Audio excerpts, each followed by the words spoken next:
47 недела, ноември, потрага по вонземјани.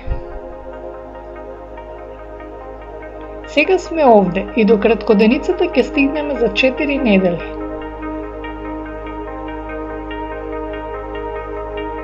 Минатата недела можеа да се видат звездите што паѓаат, метеорите Леониди. Наречени се Леониди затоа што изгледа како да доаѓаат од созвездието Лав, на половина пат помеѓу големата мечка лево и Сириус десно над хоризонтот. Метеорите се всушност прашината од кометите и немаат врска со звездите од Лавот, кои се милиарди пати подалеку. Земјата поминува низ остатоците од кометата и така настануваат звездите што паѓаат. Частичките од прашина ни се многу блиску, на само 100 км, и согоруваат во допир со земјината атмосфера. Леонидите се наоѓаат на патот на Темпел-Татловата комета, која се враќа на секој 33 години. И се е нова прашина која ги создават звездите што паѓаат.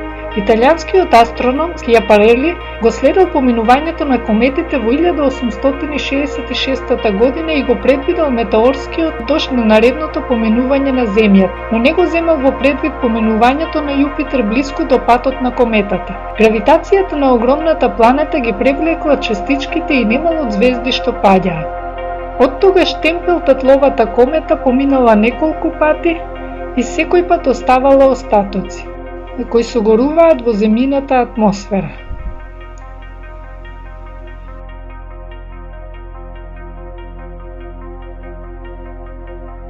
Во текот на милениумите, тони од метеорити паднале на Земјата.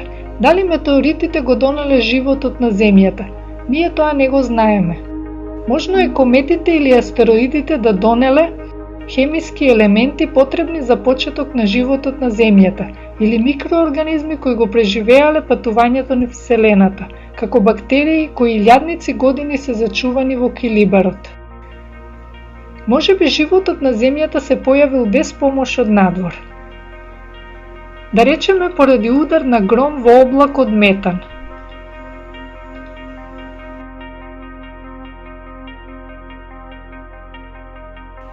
Што е живот?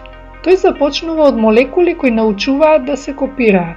Тоа можело да се случи спонтано на Земјата. Такви услови би можело да има на многу места во Вселената. На месечината? Не. Таму нема атмосфера ни вода. Кратерите од судири таму не се менувале со милиарди години. Единствените трагови од живот ги оставиле астронаутите кои пред 4 век одеа по месечината и тие ќе останат недопрени со илјадници години. Дали е можно на другите планети да има живот? Или надвор од сончевиот систем? Дали сме сами во Вселената? Со векови го имавме во предвид Марс. Леталото Викинг во 1976 го надлета Марс и ни испрати чудесна слика. Од површината на Марс не гледаше човечко суштество. Меѓутоа, тоа било само сенка од рид. Без разлика на легендите за малите зелени, таму пронајдовме можни траги на микроби. На сувата површина на Марс се гледаат корите од пресушени реки. Пред пар милиарди години на Марс имало вода. Дали имало и живот? Пред околу 1,6 милиарди години Марс бил погоден од астероид, кој изфрлил парчиња од марсовски камења во Вселената. Марс има само 1/10 од земјината маса. Гравитацијата му е мала и камењата лесно одлетуваат во орбитата. Метеоритот долго вртел околу Сонцето, а потоа ја пресекол земјината орбита и паднал на Антарктикот. Кога овој марсовски гласник е откриен и анализиран, најдени се траги кои можеле да остават примитивен живот, но секој скептик може да ги оспори тие незначителни трагови.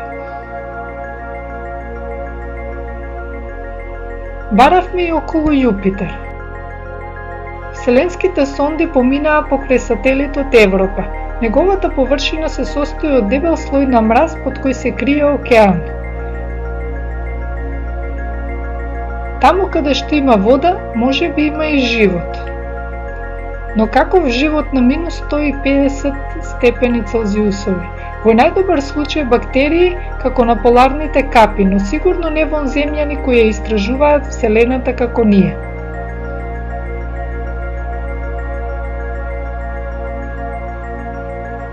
Други летала го истражуваат Сатурн. Може би микроби има и на најголемиот сателит Титан. Но во сончевиот систем нема интелигентни вонземјани. А надвор од сончевиот систем најверојатно има, но како да ги најдеме? Треба во галаксијата меѓу милиардите ѕвезди да ги пронајдеме оние кои се како нашето сонце. Потоа тие ѕвезди треба да имаат планети, кои имаат атмосфера и погодни услови за живот. Вонземјаните би требало да бидат на ист степен на развој како нас. Ако се помалку развиени, нема да можеме да ги контактираме, а ако се понапредни, може би веќе не откриле, но не сме ги заинтересирале.